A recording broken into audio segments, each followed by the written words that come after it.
La música, que puede prestar la expresión más varia a todos los sentimientos, no tiene tampoco un medio positivo para expresar lo santo. El instante más santo y más luminoso de la misa, la consagración, se expresa, aún en la mejor misa cantada, por el silencio. La música enmudece y enmudece por largo tiempo y por completo, de suerte que el silencio mismo se oye, por decirlo así. Esto es una cita de Rudolf Otto, que está incluida en el libro de Pablo Alzola, El silencio de Dios en el cine. Bienvenidos al Club Dalroy. Somos Javier Rubio, aquí me acompaña, como siempre, el nieto, el bastardo nieto de Santo Tomás de Aquino. Siempre me quitas lo de bastardo, pero está también aquí el capitán Dalroy, nuestro queridísimo hijo putativo de Kierkegaard, y nos acompaña también hoy. Tenemos la inmensa fortuna de que nos acompaña la primera de muchas, y ya lo voy diciendo desde ahora, profesor de esta universidad, Juan Rubio, que a todos los que somos amigos suyos nos ha dado el privilegio de enseñarnos a querer mejor y más el cine. Por supuesto, estamos hablando de hijos bastardos y putativos, pues hay que decir que Juan Rubio sin duda es un hijo bastardo de Tarkovsky, el penúltimo mouriñista vivo, y tenemos la fortuna de que esté con nosotros para presentar a nuestro invitado de hoy y para hablar con nosotros sobre cine. Pues muchas gracias por la presentación. Tendría que decir que mi mayor título ahora mismo es el de ser oyente del Club Dalroy, que ha pasado a ser invitado. Y efectivamente tenemos el privilegio de contar con la presencia de Pablo Alzola, que es profesor de la Universidad Rey Juan Carlos, doctor por esta misma universidad. Y también graduado, licenciado, ya no sé cuál de las dos, graduado en Filosofía y Comunicación Audiovisual, lo cual le brinda una visión muy completa, muy integral, que nos viene fenomenal para hablar del tema de hoy, del diálogo entre Dios, el cine, la fe y el silencio, ¿no? Que es el título de esta obra que tenemos ahora todos aquí en la mesa. El silencio de Dios en el cine acaba de salir por la edición Es Cristiandad. Y lo vamos a empezar, yo creo, preguntándote, Pablo, cómo nace este proyecto. A mí ya te digo que me interesó nada más verlo por el título. El título es muy sugerente, y sobre todo por esta cita que hacía al principio de Otto. No se trata tanto del silencio de Dios en sentido, yo creo, existencial, ¿no? El silencio de Dios en Auschwitz, ¿no? Que se ha hablado mucho en la filosofía del siglo XX, sino más bien de la presencia sutil de las cuestiones más trascendentes en el cine actual, ¿no? Sí. Entonces, no sé si nos puedes contar un poquito cómo se gesta este proyecto. Vale. Y qué es lo que intentas hacer con el libro. Vale, pues muchas gracias, Santiago. En primer lugar, os doy las gracias a ti, a Santiago, a Javier y a Juan también, por supuesto, por esta invitación.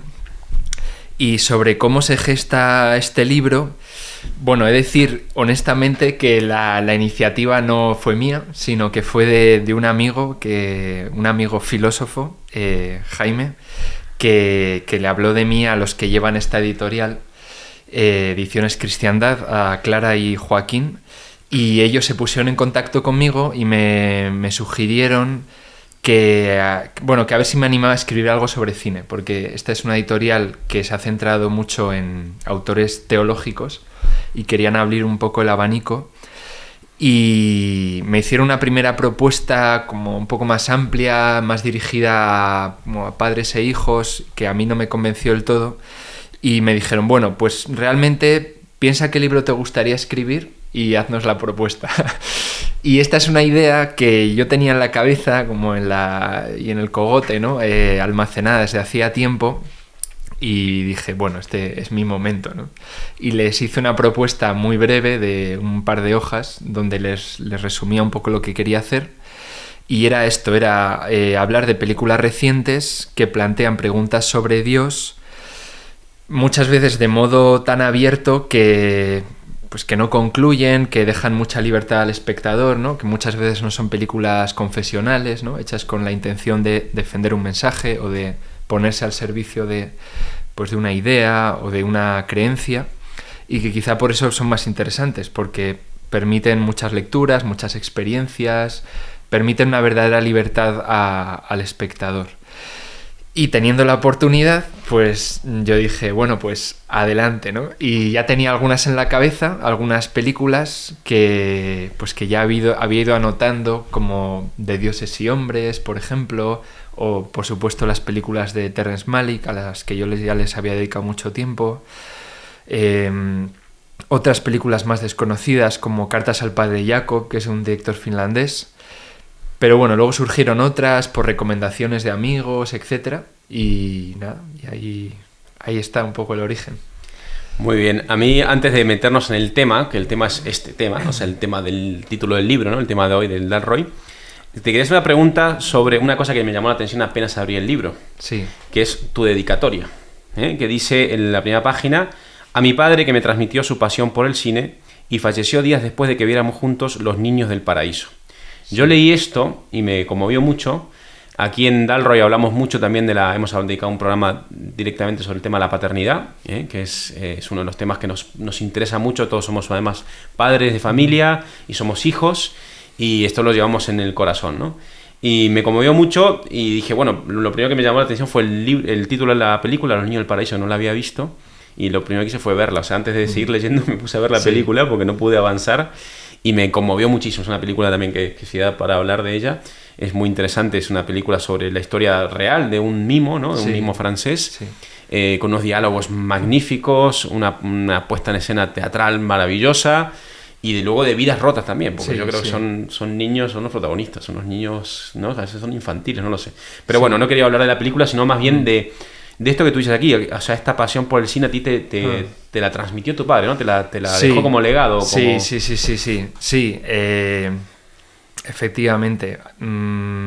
Tampoco, o sea, sin entrar en como en aspectos muy, muy personales, ¿no? Pero sí, digamos que mi padre era una persona bastante especial, ¿no? Que pasaba mucho tiempo en casa y que por este motivo, o por otros quizá, no lo sé, pero que yo recuerde, de hacía ya un tiempo se había empezado a aficionar mucho al cine, y de un modo bastante bueno, bastante como exquisito, digamos, porque él pues miraba mucho reseñas, cada mes compraba varias películas, de tal forma que cuando él falleció tenía una colección de 3.000 películas. O sea, yo me quedé 300, el resto mi hermano y yo decidimos venderlas por Wallapop.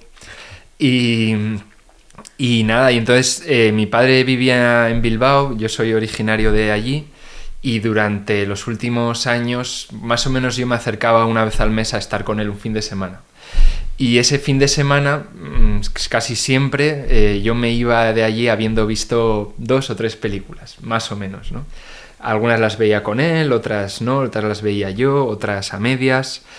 Pero de hecho vi muchísimas películas que de otro modo creo que nunca hubiera visto, nunca hubiera conocido, como películas más clásicas. Por ejemplo, a mi padre le encantaba el cine italiano, el cine clásico, Fellini, Antonioni un poco, quizá no tanto, ¿no? Pero sí que recuerdo bastante Fellini, quizá un poco Rossellini.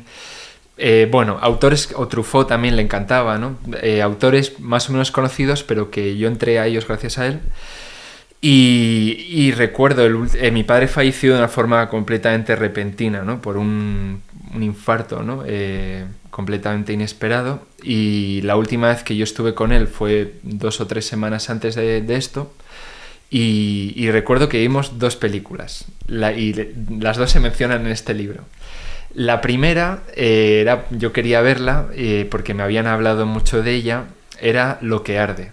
Es una película de un director gallego, muy interesante, muy poética, con una huella de Tarkovsky muy clara, ¿no?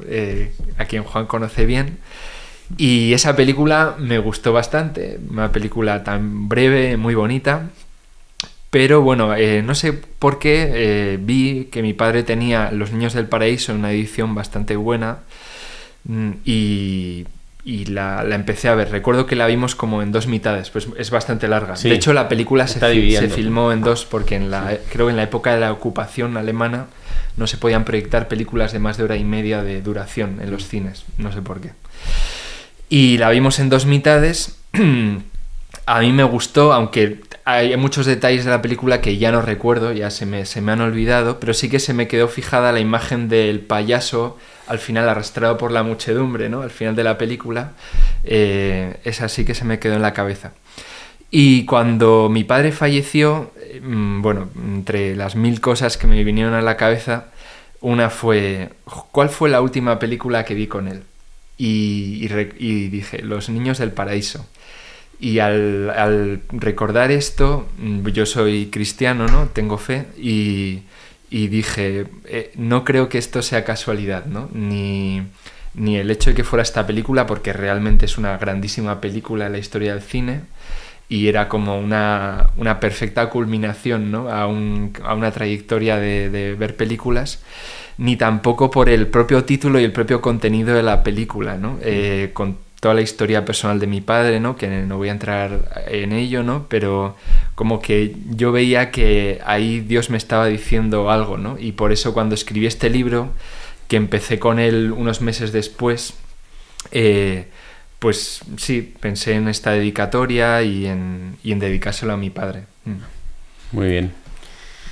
Bueno, pasamos a hablar, si queréis, de contenido o del tema de la... Sí, una de las cosas que me ha llamado la atención de lo que ha dicho Pablo es que el tema de cómo se ven las películas y el tema de aprender a ver las películas, porque es algo que también se hace en familias sin ninguna duda, pero claro, uno se pregunta, de buenas a primeras, obviamente el visionado de la película es bastante patético, es decir, te pones tú literalmente a ver la película, a padecerla, en el sentido de que tú estás completamente pasivo ante lo que está sucediendo.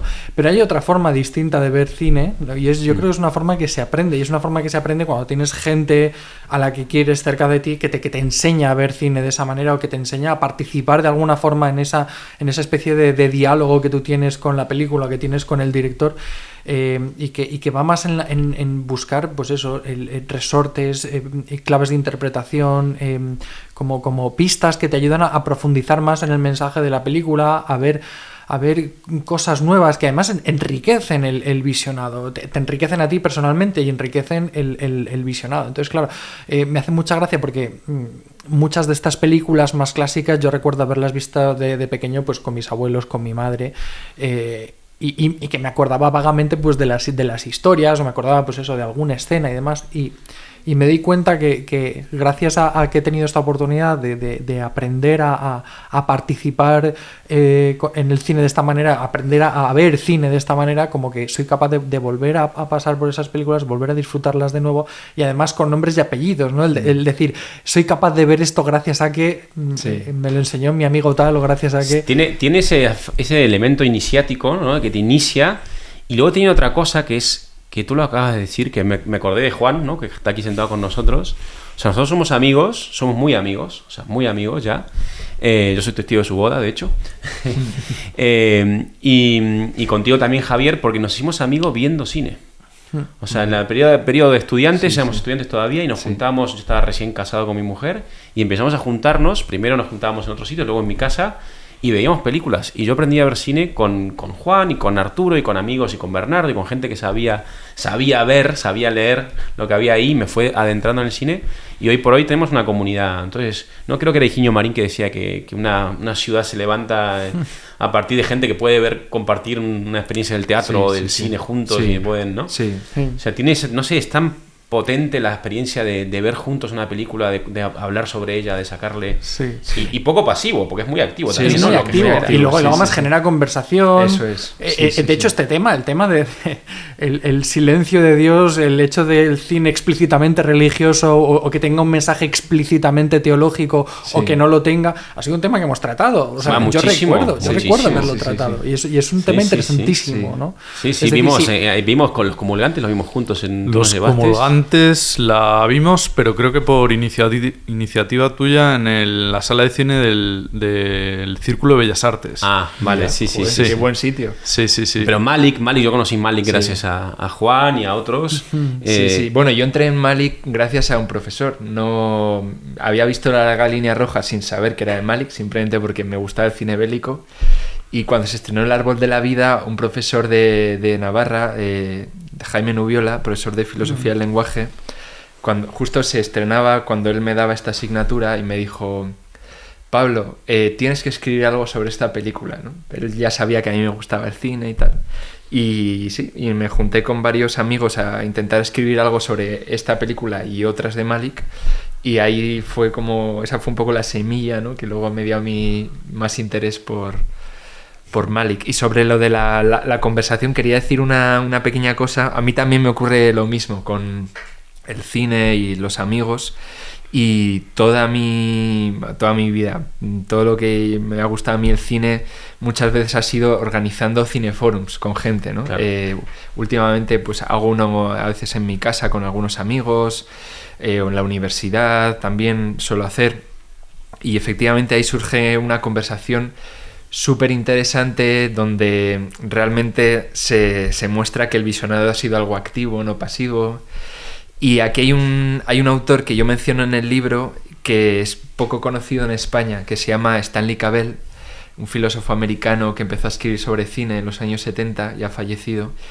Y él habla mucho de esta idea. Él dice algo así como que el cine recoge una conversación que ya existe, pues quizá la que ha tenido el cineasta con otras personas y que ha creado una serie de intereses en él, y convoca una conversación, como una nueva conversación, ¿no? Entre los espectadores, ¿no? Por el propio hecho de ver una película entre varios se presta luego a compartir lo que se ha visto, ¿no? Y cuando yo escribía este libro, y lo digo en la introducción, yo me acuerdo siempre de este señor, ¿no? de Cavell, y quería esto, que el tono del libro fuera el tono de una conversación, donde el lector ve que muchos interlocutores van siendo convocados a la conversación y todos aportan algo, ¿no? Y al final lo que queda es la conversación, ¿no? No tanto una idea monolítica que propone uno o que propongo yo, sino algo más calidoscópico, ¿no? Pero que es más rico, ¿no? Más... sí. Sí, yo creo que eso también, Pablo, se refleja en la selección que has hecho de películas, que ninguna creo que plantea una respuesta cerrada y definitiva a la cuestión del silencio de Dios o del mutismo de Dios ante el sufrimiento, que sí. Creo que es el concepto que hay como escondido, ¿no? Agazapado bajo la palabra silencio. Cuando hablamos del silencio de Dios, creo que a lo que nos referimos, al menos coloquialmente, es ¿y yo a Dios qué le importo? ¿Y por qué no me ha demostrado qué significaba, qué sentido tenía este sufrimiento, ¿no? Y creo que los cineastas que escoges parten de una aproximación que no es nada autocomplaciente y que también, como decías al principio, rechazan convertirse en portavoces de un determinado credo, ¿no? Sí. Y eso me parece que es una selección muy interesante en el sentido de que es un cine que trata de responder a esta cuestión de manera genuinamente artística y cinematográfica, sí, claro, ¿no? Sí. No utilizar el medio cinematográfico como bueno, un aparato de propaganda por muy noble que pueda ser el uso que se le dé, sino como una manera muy específica de abordar esta cuestión. Sí. Una manera que además es radicalmente distinta a la del pensamiento abstracto filosófico, o a la de la teología, o a la de otras disciplinas artísticas, ¿no? Sí. Que eso también lo señalas en la introducción. Sí. El no tratar de convertir esta conversación que se genera en el cine en una fuente de ilustración de ideas previas, claro, ¿no? Sobre la cuestión de Dios. Sí. Buscar de qué maneras específicas el cine trata esto. Y a mí es algo que me ha gustado mucho del libro, sobre todo los momentos en los que hablas de encuadre, tipos de plano, composición, elecciones sobre el formato en que se ha rodado la película. Sí. Todo eso me parece muy, muy interesante cuando se pone en diálogo con la cuestión del silencio. Sí, o sea, ahí hay una idea que yo tengo en la cabeza como un pedal, una especie de obsesión, ¿no? Que desde que hice el máster, la tesis, ¿no? Las cosas que he escrito pues han sido sobre la conexión entre el cine y algo más, ¿no? Normalmente entre el cine y el pensamiento, ¿no? A veces la filosofía, otras veces algo más parecido a la teología. Y por leer a otros autores, yo me doy cuenta que hay modos de utilizar el cine que es simplemente como ilustración, ¿no? Como herramienta, ¿no? Herramienta para ilustrar algo. Yo mismo lo uso así en las clases que doy de estética, ¿no? para amenizar también la clase, ¿no? Pero es una herramienta para ilustrar algo previo. En cambio, yo lo que intentaba con este libro, y como hacen otros autores muchísimo más conocidos y mucho mejores, ¿no? Es ver cómo el cine, con su propio lenguaje, nos puede invitar a preguntarnos o a reflexionar sobre una serie de cuestiones, en este caso la cuestión de Dios enfocada desde distintos ángulos, ¿no? Cada capítulo entra desde un ángulo distinto.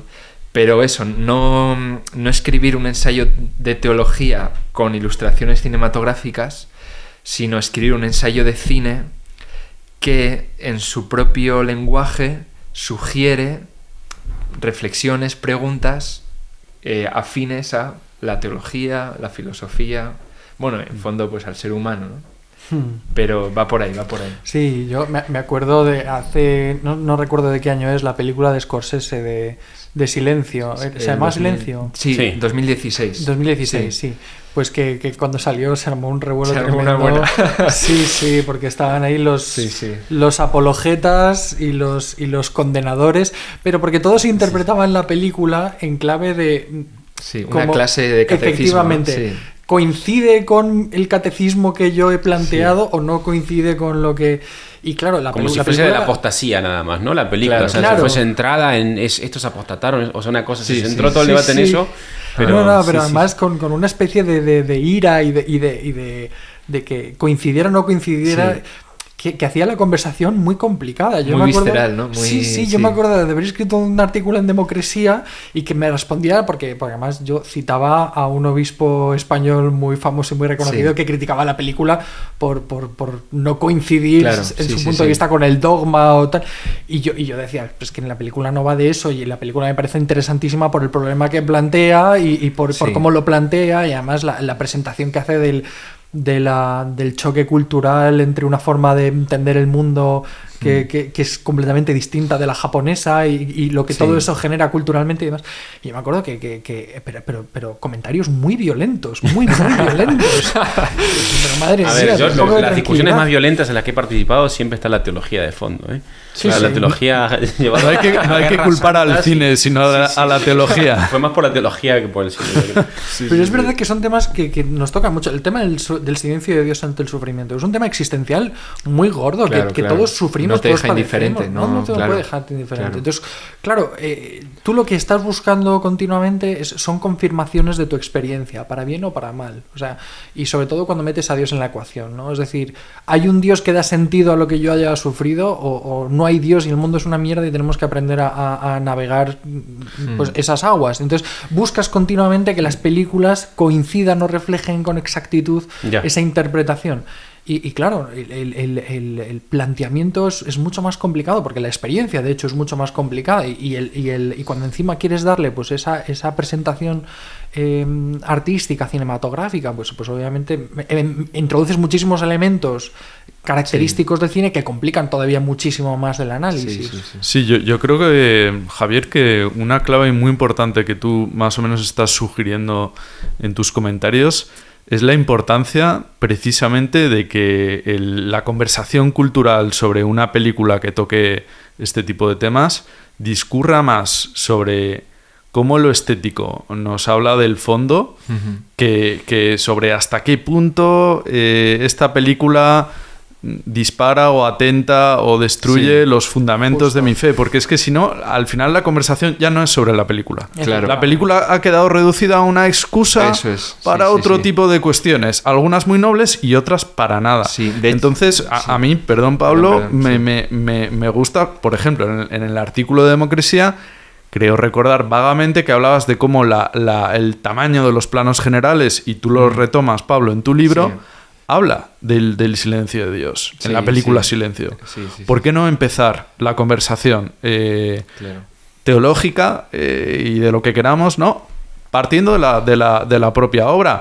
O, por ejemplo, cuando uno de los dos misioneros, el que interpreta a Andrew Garfield, no puede reprimir un llanto y un grito de desesperación cuando ve que los van a capturar y los van a martirizar.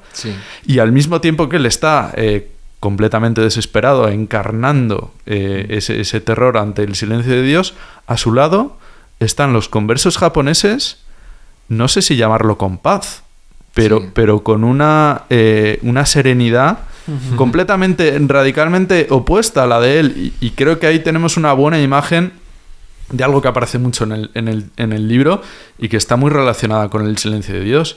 Y es que en el silencio cohabita pues esa especie de soledad, pero al mismo tiempo una esperanza o una sensación de que hay una elocuencia en ese silencio, ¿no? Y yo creo que eso se ve en la película de Silencio. Uno puede decir, no, acaban apostatando, pero ¿y la cantidad de mártires japoneses que aparecen en toda la película, que están ahí? ¿Por qué son menos representativos, ¿no? de la película, por ejemplo, ¿no? No es por convertir esto en una defensa de Silencio como tal, sino por señalar lo que creo que es un buen punto de partida en la conversación. Sí, es verdad que a veces lo que tú dices, Juan, que yo he asistido a discusiones de este tipo, que termina la película y cuando ya comienza la conversación, casi desde el primer minuto, como que los que están ahí hablando saltan la barrera del lenguaje estético y se lanzan directamente a los temas, ¿no? Claro. Y entonces podemos pensar, pero entonces, ¿para qué hemos visto una película, no? Claro. Porque es como una especie de desconsideración, ¿no? O de como falta de respeto a... esto ante todo es una película, no es... un libro de teología o un ensayo, o sea, ¿no? Es una yo película. Sí, pero por meter aquí una discusión, a ver qué con estos titanes. Estábamos todos demasiado de acuerdo en todo hasta ahora, ¿no? Yo no estoy tan de acuerdo. Falta conflicto. En una cuestión, y no sé si tengo razón, o sea, ahí me podéis ilustrar, que también se puede trasladar, por ejemplo, a otras formas de arte como la literatura, ¿no? O sea, tú puedes leer una novela y que sea un disfrute estético, pero en el sentido de esteticismo. Sí. Pero luego la novela también vehicula verdades y revela verdades. Yo creo que el cine también tiene eso. Sí. Entonces, la discusión también a veces... ¿no? Entonces, después de la película, no sé, ¡ay, qué bonita! Pero muy falsa. Igual que hay libros que son mentiras, ¿no? O sea, esto lo dice Girard en este librito suyo de la mentira romántica, ¿verdad? Novelesca. Dedicamos un programa a Girard, ¿no? Habla un poco de esto. No sé, yo, por ejemplo, Dostoyevsky igual no es el mejor escritor en cuanto a estilo y no sé qué. Sí. Pero el tío te lanza verdades como puñaladas y dices, oye, pues este tío es que es un genio de esto, ¿no? Sí. O sea, es un gran escritor porque es capaz de dejar que se manifieste la verdad antropológica o de distintos momentos. Y yo creo que el cine también tiene una parte importante que va por ahí. Sí. Entonces, en la medida en que muestra la verdad con una complejidad muy grande, para empezar a través de imágenes. Y la imagen no se deja agarrotar como el concepto, ¿no? Pero no sé qué pensáis. Sí, yo creo que estoy de acuerdo en que podemos correr el riesgo de deslizarnos hacia el otro extremo. Quedarnos en una perspectiva completamente formalista del cine y incluso... O fetichista, como te he escuchado alguna vez. O fetichista, ¿no? Ser fans absolutos, que todo nos parezca maravilloso, todo sea absoluta... autorreferencia. Alabanza, efectivamente. No sé analizar el cine como un caleidoscopio completamente aislado de la realidad, ¿no? Todo es una meta-referencia, todo es un guiño a... es verdad que existe ese riesgo, pero yo creo que hay que es muy fácil evitarlo si somos consecuentes con la naturaleza artística de una película, que al final el arte habla del ser humano. Entonces, mientras hablas de la forma, hablas del fondo, y si hablas, o sea, realmente la distinción de forma y fondo es instrumental. El resultado final no hay diferencia, ¿no? Pero el caso es que esa ligazón no se rompa nunca. Entonces, por un lado están los que efectivamente se lanzan a sacar una conclusión que a menudo no es más que munición intelectual para un tema, y munición es una palabra que escojo muy intencionadamente, y luego están los que efectivamente se quedan en un análisis, como apuntas tú, Santiago, que puede ser muy agradable y que puede ser también absolutamente frívolo, ¿no? ¿Qué gran comentario podemos hacer de esta película que habla del silencio de Dios, y luego me voy a la cama como si la película no me hubiese revuelto para nada, ¿no? Claro, porque nos hemos quedado en un fantástico ejercicio de análisis, pero que en mi vida no la toca, ¿no? No la perturba lo más mínimo. Yo tengo en este sentido una experiencia que es muy una anécdota, que tiene más que ver con Malick y con El árbol de la vida, que es una película que yo la vi en 2 ocasiones, además con 2 grupos de amigos o con 2 grupos de personas, no todos amigos, pero todos 2 grupos de personas distintos. Y la primera vez yo me acuerdo que es una película que no es fácil, en el sentido de que exige, es exigente, quiero decir, que te obliga a ti a trabajarla o a estar participando un poco en esa interpretación. Pero la primera vez que la vi con este grupo de personas, como que era inmediatamente una especie de sacar inmediatamente la conclusión fundamental de la película es buena o la película es mala. ¿Y por qué motivos? Por este, ¿no? Y eran motivos que realmente no tenían que ver con la producción de la película, con los planos, con las imágenes, con los diálogos, con los símbolos que se habían tratado, con las palabras, con la presentación. No. Era una película que tenía que ver era un análisis que tenía que ver con ideas, con planteamientos previos. Entonces, es decir, oye, pues es que no me gusta porque me parece confuso en esto y tal. Yeah. Y luego la otra experiencia es de haberla visto con amigos y yo ya iba un poco mal predispuesto a ver la película, en el sentido de que después de la primera experiencia, que para mí había sido un poco desagradable, porque había generado mucho conflicto y demás, yo ya venía un poco con la idea de otra vez Malick, me cago en la mar. Y llegó a ver la película y al revés, una actitud de aprecio, de decir, oye, pues ¿qué hemos visto? ¿Y cómo lo hemos visto? Y oye, y este plano, ¿os habéis fijado en este plano? Y fijaos cómo trata la luz, y fijaos cómo trata el agua, y fijaos cómo trata no sé qué, tal. Y que sales con una experiencia de haber descubierto cosas, de haber crecido, de haberte enriquecido viendo la película, y te das cuenta de que eso que hemos hecho con El árbol de la vida de Malick es algo que no se puede hacer con todo el cine. ¿No? Sí. Y es algo que no se puede hacer con todas las personas. Bueno, esto tiene que ver con un tema que también sería interesante tratar, que es el tema del cine católico. Lo miro a Juan porque hemos hablado mucho de este tema. También se puede utilizar mal en ese sentido, ¿no? El cine como un vehículo de propaganda, decías tú, ¿no? Incluso aunque sea noble. Entonces, no sé si se puede hablar de cine católico, o no existe el cine católico. ¿Qué pensáis? Pues sí, católico es universal y atañe a todos, a una sed común, a la naturaleza humana. Yo supongo que podemos hablar de un cine católico en la acepción más sencilla de la expresión, un cine que representa, vehicula un imaginario espiritual del cristianismo, y que hay, pues podemos distinguir más subcategorías, ¿no? Podemos pensar en películas, pues, sobre vidas de santos, pues las típicas clásicas de la RAI, o el cine de Hollywood estilo Cecil B. DeMille, ¿no? Que también es muy confesional y es como una superproducción que ilustra temas clásicos o relatos clásicos del Antiguo Testamento o del Nuevo Testamento.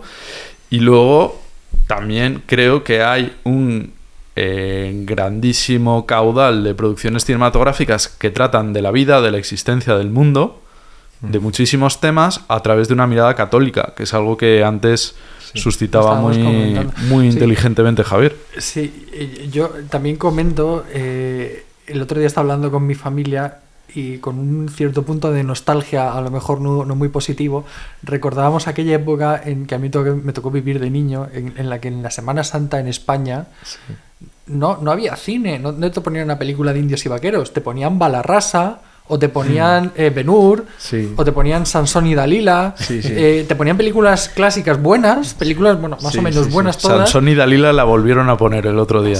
No, y Ben-Hur también. Sigue habiendo, ¿no? Y Ben-Hur también, pero que eran lo único que ponían en la tele. O sea, eran películas que te metían dentro de la Semana Santa, que te metían dentro del espíritu de la Semana Santa, que no te generaban distracción. O sea, como que toda la cultura un poco española, incluso en la tele, que esto es algo que ya obviamente hemos perdido completamente, pero incluso la tele como que te metían ese espíritu de Semana Santa, y te metían, pues eso, Ben-Hur o los 10 mandamientos, o la túnica sagrada. La túnica sagrada, efectivamente.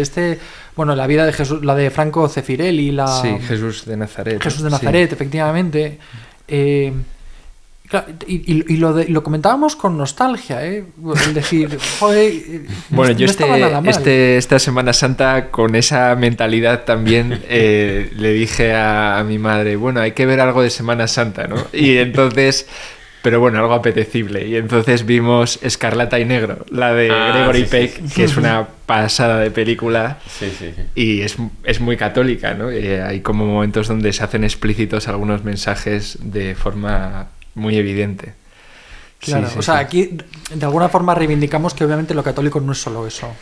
Lo católico no es una película solamente con imaginario católico o que quiere, ¿no? ¿A eso te refieres? Efectivamente. O sea, que yo creo que lo que comentábamos antes, que cuando ves cine japonés, o cuando ves cine indio, o cuando ves cine pues normalmente son culturas que beben mucho de su propia tradición, son muy autorreferenciales y son una gran riqueza en ese sentido, ¿no? Porque se dan a conocer al mundo de esa manera. En cambio, lo católico tiene más que ver con una forma de entender la vida, con una forma de entender el mundo que se puede reflejar en cualquier tema, ¿no? Desde la reproducción de un mito clásico hasta un buen western, hasta... Sí. Y que tiene que ver más con otras cosas, que tiene que ver más con a lo mejor la idea del sufrimiento, del pecado, las consecuencias del pecado, el sufrimiento, la muerte, la búsqueda del sentido, la redención, cómo se interpreta la redención, cómo no nos salvamos a nosotros mismos, en ese sentido, cómo se repudia la idea de ese héroe prometeico y somos salvados por otro. Y son ideas, a lo mejor son conceptos teológicos más sutiles. Yo creo que esto lo trabaja muy bien, lo trabaja muy bien Pablo. No, son conceptos más sutiles que aparecen incluso a veces en autores que no son católicos o que no son explícitamente confesionalmente católicos, pero que beben de esta cultura católica. Sí. Bueno, de hecho, tú mencionas en tu libro una película que es la de Dioses y de Hombres, ¿no? Que el director no es agnóstico. Es agnóstico. Y la película... Sí. Bueno, antes de entrar en esta película quería decir algo al hilo de lo que comenta Javier, bueno, lo que dice Juan, y es que efectivamente, cuando podemos decir que hay un cine como más explícitamente cristiano, pero al mismo tiempo con una calidad cinematográfica, ¿no? Como podemos pensar en Dreyer o Robert Bresson o Ingmar Bergman o tal. Lo que hay ahí de cristiano y que a veces destaca, quizás se deba a que es un cristianismo entendido de modo bastante particular, ¿no? No precisamente católico, ¿no? Cuando el cristianismo se hace algo como particular, ¿no? De una zona o de una mentalidad concreta, ¿no? Como puede ser el luteranismo del norte de Europa o el jansenismo, ¿no? Que está en las películas a veces de Bresson, ¿no? Ahí y lo identificamos porque ya no es un cristianismo tan católico, sino que es un cristianismo particular, ¿no? Entendido de un modo específico. Cuando es más católico es cuando se presta más a quedarse en el fondo, ¿no? Como un sustrato, pero muy, muy en el fondo, y que tiene que ver me parece, con lo que dice Javier, con actitudes de fondo que están en los personajes o en el modo de plantear la historia. A mí hay una frase que me encanta del libro Introducción al Cristianismo, que además sale citado muchas veces, de Ratzinger, que en el comienzo, en la introducción del libro, que se llama La fe en el mundo de hoy, Ratzinger dice: creer cristianamente significa que recibir va antes que hacer. O sea, como que el sentido de mi vida no es algo que yo hago o que yo construyo, sino algo que me es dado y que yo tengo que recibir como un regalo. Solo lo puedo recibir como un regalo, como un don. Eso es algo bastante de fondo, ¿no? No es algo concreto, ¿no? Y que se puede plasmar en el planteamiento de una historia, en la construcción de un personaje. Bueno, yendo a la película de Dioses y Hombres, es muy curioso que el director de esta película es agnóstico, pero creo que ha entrado mucho en esta historia real, ¿no? Una historia real con muchos detalles, porque es muy reciente, es del año 94, creo, cuando caso real. Es un caso real, ¿no? Cuando mataron a la comunidad esta de el Atlas, de Tibirín, creo que se llamaba, está súper documentado todo, ¿no? Y él hace una aproximación muy, muy detallada, a veces también con una cierta distancia, a veces, ¿no? No subraya emociones con la música, salvo en la escena final, ¿no? De la cena, pero es como que cobra un cierto estilo documental la película, y se limita a mostrarnos pues cómo es el transcurrir, ¿no?, de la vida de estas personas. Y sí, como que con esas cosas sencillas, ese propio transcurrir, ¿no?, con esos detalles, pues ya nos dice cosas, ¿no? Claro. Aunque también es verdad que en el modo de construir algunas imágenes hay por ejemplo, mucha influencia del arte. Él lo ha dicho, ¿no?, el director, que hay una imagen clarísima donde hay uno de los talibanes que lo han disparado, ¿no?, el ejército le ha disparado, y está tumbado en una cama, ¿no?, como en un depósito de cadáveres, y el modo en que lo filma la película es la misma composición que el Cristo muerto de Manteña, ¿no?, que está en un escorzo, tumbado, ¿no?, desnudo. Hay una influencia clara, ¿no? O Caravaggio quizá también, ¿no?, el tema de la luz, o bueno... Sí, yo creo que hay otra buena explicación sobre cómo es posible que haya artistas o cineastas que, sin tener fe en Cristo o en la temática o el mensaje cristiano del que tratan sus películas, consigan hacer estas obras tan admirables, y es la fe inherente o intrínseca al artista. Uh-huh. O sea, un artista que dude de su obra, en el momento en que duda, la obra se resquebraja, sí, o se disuelve, o se desvanece, sí, ¿no? Y creo que esto es más o menos algo que sugiere Tarkovsky cuando categóricamente, y por eso creo que hay que matizarlo, dice que no puede haber un artista que sea ateo. Uh-huh. Y lo dice así, ¿eh? No introduce matices de ningún tipo. Evidentemente, a lo que se refiere no es a que el artista necesariamente tenga que ser creyente para poder desarrollar una obra artística, pero a que sí debe tener una perspectiva espiritual de compromiso absoluto con la búsqueda de un bien absoluto. Y yo creo que es lo que subyace en una película como Dioses y Hombres, o en la película de Teresa, que también creo que se menciona en tu libro, Pablo. Sí. Traes a colación una declaración de un periodista, de un crítico, que dice que también se admira ante la calidad, profundidad espiritual de una película dirigida por un agnóstico, me parece, o un ateo directamente, ateo, declarado ateo. Yo creo que Alain Cavalier, sí. Sí, Alain Cavalier, pues una buena explicación, creo, es la propia naturaleza religiosa, en un sentido amplio, del proceso artístico, del desarrollo. O sea, un artista es alguien que tiene fe. A lo mejor es una fe que no se ha sustanciado o concretado en la relación con el Dios personal del cristianismo. Pero hay una convicción fuerte de crear algo que transmite una confianza en eso, en la vida de alguien, ¿no?, que quieres contar, en que la obra es un ideal de belleza, que no se queda en la cuestión esteticista que tú antes, entre comillas, denunciabas, Santiago, sino que es una obra que tiene unas consecuencias personales para él, que su película es fruto de esa búsqueda, y que eso es innegociable. Efectivamente. No, y además a mí, hablando de esto, me impresiona mucho cuando me conmueven las películas. O sea, que para que te conmueva algo, una obra, es porque ha tocado ahí, ha hilado, ¿no? Ha metido el dedo, ha abierto la realidad para que tú... Eso es. Y al mismo tiempo está hecha con honestidad. Con honestidad. Está hecha con honestidad. Entonces, no hay propaganda, no hay una intención que tú puedes decir, tú me quieres contar un cuento, ¿no? Me quieres dar una moraleja, me quieres enseñar algo, educar, como pasa ahora. Además está como muy de moda, sobre todo en las series de televisión, en las grandes productoras que nos quieren educar, ¿no? Nos hablábamos de Disney alguna vez, hemos hablado del nuevo Disney, que nos quieren dar mensajes continuamente, y es que es muy adoctrinador. Por suerte estamos hechos de tal forma que esas cosas no entran. En cambio, las películas que a veces son inquietantes porque nos quedamos hundidos, quedamos, pero nos desgarran y tú dices, aquí hay algo de verdad. Es que eso también creo que deberíamos incluirlo como un acento del cine católico.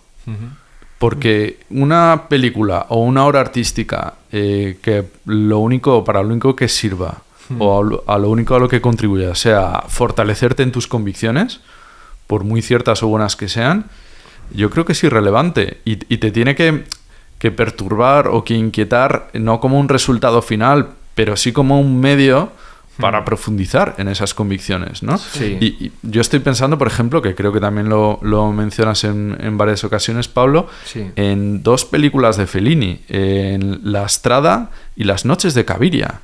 Tienen unos desenlaces que son absolutamente insatisfactorios para los personajes Sí. respecto de sus objetivos e intenciones, pero al mismo tiempo que insatisfactorios les revelan, les descubren una verdad más profunda. Entonces son finales terribles, Sí, sí. pero al mismo tiempo tienen algo de consolador. La escena final de Las noches de Caviria, que es un desengaño absoluto, bueno, no queremos hacer destripes, aunque por aquí no somos muy fans de proteger la sensibilidad argumental de nuestros oyentes, pero el final de Las noches de Caviria, la escena final cuando la protagonista es rodeada por todos esos motociclistas que acaba de descubrir cómo le han mentido o ha vuelto a ser víctima de un engaño, cómo le rodean ese plano general que Sí. se abre sobre ella en la carretera. De repente, después de ese gran desengaño, brota como una sensación de no sé si esperanza sería una palabra excesiva, pero sí como de un calor, o de que algo bueno Sí. está por venir, o de que a lo mejor hay algo bueno en haber osado esperar, aunque esa esperanza haya sido en ese momento, en ese caso concreto, defraudada. No, me estoy ya yendo muy lejos, Sí.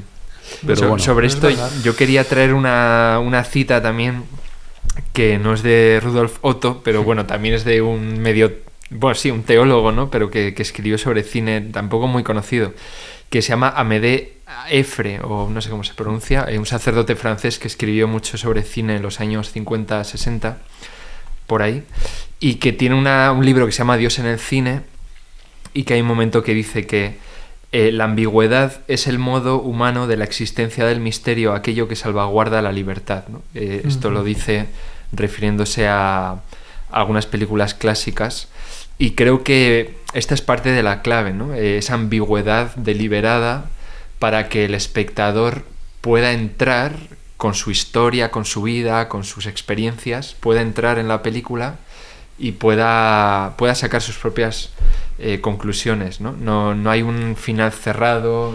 Sí, y esto es a mí la experiencia que me suscita cuando te encuentras con este cine que de alguna forma te obliga a romper de alguna con tus seguridades y atreverte a enfrentarte.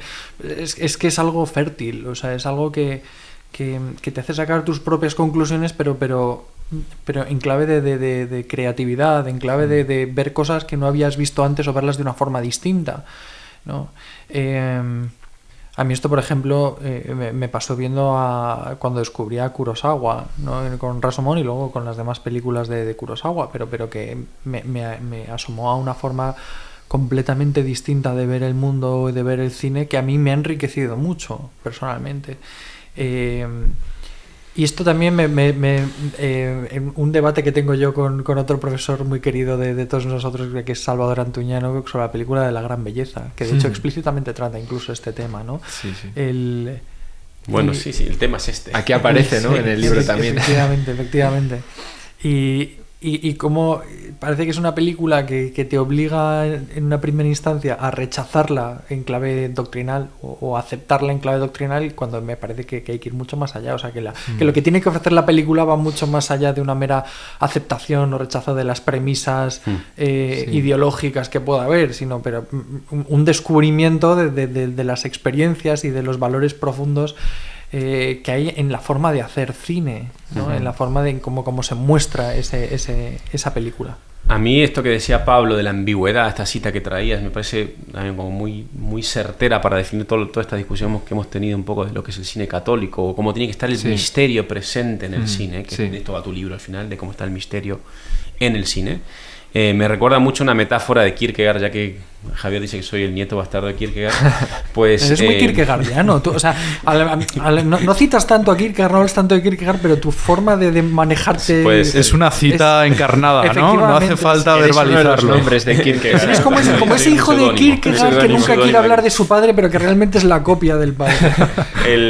No, tiene una metáfora que a mí me gusta mucho, que es, él dice, bueno, imaginaos, hablando del cristianismo también, dice, imaginaos un gran rey que se enamora de una campesina. Y para no abrumarla con su declaración, con su presencia, el rey tiene que hacerse el más bajo de todos. Pero no fingir que es el siervo más inútil para que ella la pueda aceptar y querer de una manera. No fingirlo, sino serlo. ¿No? Entonces, de alguna manera, yo creo que esto del silencio de Dios viene un poco por aquí, ¿no? O sea, claro, es que tenemos quiere que el hombre se enfrente y se haga eso, no sé, que seamos lo que estamos llamados a hacer, pero ese silencio a mí me inquieta mucho, también te lo digo. Claro. O sea, en general en mi vida el silencio de Dios me inquieta mucho. Pero en el sentido no tanto de justamente mi experiencia de sufrimiento es todo lo contrario. Yo en mi experiencia de sufrimiento personal, vital, es donde más ruido ha hecho Dios, si quieres, ¿no? Pero en cambio ese silencio de la santidad de Dios que está en el mundo, la que yo me enfrento en mi soledad o en mis ratos de estar solo y tal, ese silencio es el que me inquieta más. El de lo cotidiano, ¿no? El día a día, ¿no? Claro, pero al mismo tiempo que me inquieta, me atrae poderosamente. ¿no? Sí. Que yo creo que es lo que suscita en mí también muchas de estas películas, estas grandes películas que dejan ¿no? Sí. Un agujero, un hueco, una conmoción, viene por ahí, ¿no? De una inquietud, pero al mismo tiempo una atracción muy profunda. Una atracción. A querer, ¿no? Sí. Así, a mí también me ocurre que estas películas me resultan muy atractivas y por ese motivo me apetecía mucho escribir el libro, aunque luego ha sido, pues supongo que como cualquier persona que se pone a escribir un libro, pues es un poco agotador, ¿no? Sobre todo en la parte final. Pero... sí, a mí ante todo me atraen muchísimo. La película que ha mencionado Juan de Terés, yo la vi hace no mucho, hace año y medio, y es una película muy breve, muy sencilla, extremadamente sencilla, ¿no? A propósito, y recuerdo terminar de verla y decir, madre mía, qué fuerza tiene esto, ¿no? Recuerdo mucho la escena en la que las monjas, para celebrar la Navidad, cogen a un niño Jesús de madera y se ponen a bailarlo y a pasárselo entre ellas y a cantar. Algo como muy ingenuo, aparentemente muy infantil, como muy sencillo.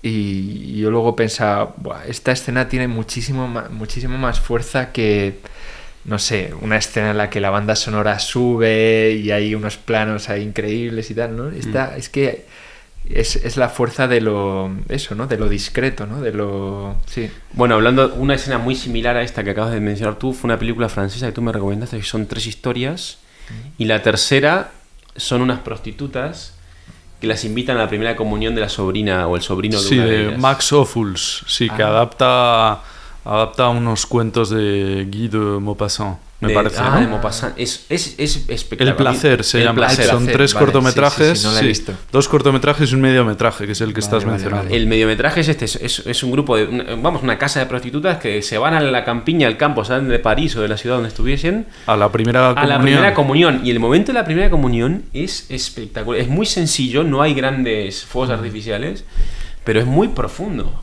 Sí. Y a mí me acuerdo que me recordó mucho ahora que hablabas de Terés, que la voy a ver, pues no la he visto. Sí. Pero no es fácil de encontrar. Si no la encuentras, yo te la dejo. La tengo en DVD. Fenomenal. Sí. Pero bueno, de todas formas tengo que decir, para cerrar la conversación, me ha costado este podcast a mí personalmente, porque aprecio mucho, como sabéis, la trilogía del Señor de los Anillos de Peter Jackson, que tiene sus cosas muy mejorables, pero en general la aprecio mucho, y es una película que no hay ni una milésima de silencio. Es todo banda sonora, además una banda sonora exuberante, exultante. Sí. Bueno. Hay ruido, sonido y demás. Es lo que verdad, pide esa película. Es también, lo que pide ¿no? la película, pero también se echa de menos a lo mejor que se hubiera hecho esta apuesta por momentos de silencio que hubieran sido también significativos, porque en nuestra experiencia real, incluso en la experiencia del mito tradicional, está el momento del silencio, está el momento del teológico de la kenosis, si se quiere, del abandonamiento, del sentir a Dios lejano o la presencia de Dios como algo muy lejano, como algo que nos ha abandonado y que sin embargo pues luego resulta que no, que es un silencio elocuente, que es un silencio que habla mucho. Pero bueno, tenemos que cerrar, así que yo creo que amerita, siempre terminamos recomendando un libro, pero a lo mejor amerita este podcast en concreto terminar recomendando una película. No sé cómo lo veis. Pero primero voy a recomendar el libro de Pablo. Bueno, obviamente el libro de Pablo está recomendadísimo. El silencio de Dios en el cine, Ediciones Cristiandad, Pablo Alzola. Y nada, es una delicia de diálogo no solamente con grandes películas, sino con gente que ha hablado de esto, que ha pensado mucho este tema. Está muy bien escrito, es muy, muy fino. No sé si tú quieres comentar algo del libro, Juan. Creo que es un libro que resulta ameno y riguroso al mismo tiempo. Y que eso lo resulta tanto en la dirección cinematográfica como, humildemente puedo decir, aunque no es mi campo, como en la dirección teológica o religiosa. Sí, y que se proponen películas que no son las de siempre. Eso es un cine que yo creo que también en ese sentido animo a todo el mundo que nos escuche, que no esté acostumbrado a ver este tipo de películas, a lo mejor un poquito más exigente, pues eso, son las típicas películas que se ven muy bien con un grupo de amigos que quiera profundizar en estos temas y por lo tanto pues es también una invitación cultural a enriquecernos, a crecernos en este fertilísimo y a ver estas películas juntos, o sea, justo, ¿no? justo. O sea, yo le recomiendo a la gente, vedla con amigos, vedla juntos y hablar sobre la peli, porque cambia completamente la experiencia del visionado, de todo, yo creo. Vale. Y para las recomendaciones, vamos, para acotar un poco la cuestión, vamos, porque hay tantas películas, que sean películas que de alguna forma representen lo que hemos hablado hoy, que representen... Pues una clásica y una actual, tal vez, ¿no? O algo así, o bueno, que cada uno lo que quiera. No sé si empezamos por Pablo, que es nuestro invitado. Vale. Pues bueno, pues voy a decir así una más clásica que yo la veo prácticamente todos los años, es El Festín de Babette, del año 86. Y así una más reciente, porque ahora mismo tengo más presente a esta directora, una película francesa que se llama El Porvenir, de Mia Hansen-Løf, una directora que estoy descubriendo últimamente y muy buena. Muy bien. Yo voy a ir a una clásica, pero es dura, ¿eh? A mí me encanta, pero es dura, que es Ordet, la palabra, de Dreyer. A mí me gusta mucho hablar sobre todo el tema de la fe. Sí. Y de la cómo repercute eso en la vida y lo que es verdaderamente la fe, ¿no? La fe. Entonces la historia es muy, muy sencilla. Es el protagonista, o uno de los protagonistas es además en la película de Dreyer cambia la obra de teatro, que es la que está inspirada, porque dice que el protagonista se vuelve loco leyendo a Kierkegaard, ¿no? Sí. Entonces es un teólogo que se volvió loco y cree que es Jesucristo, ¿no? Sí. Y entonces el padre dice, no, es que leyó mucho a Kierkegaard. Es una película danesa, un poco más dura de ver al que no está acostumbrado al cine clásico, pero bueno, es fantástica. Y luego, como película actual, aparte, bueno, no voy a decir Malik, porque ya Malik, por favor, hay que verlo siempre, pero Calvary, la película esta a mí me gusta mucho. La película irlandesa. Gran película. Bastante nueva y también es muy existencial, muy de imaginario católico, pero está muy bien. Sí. Yo voy a optar por película y libro.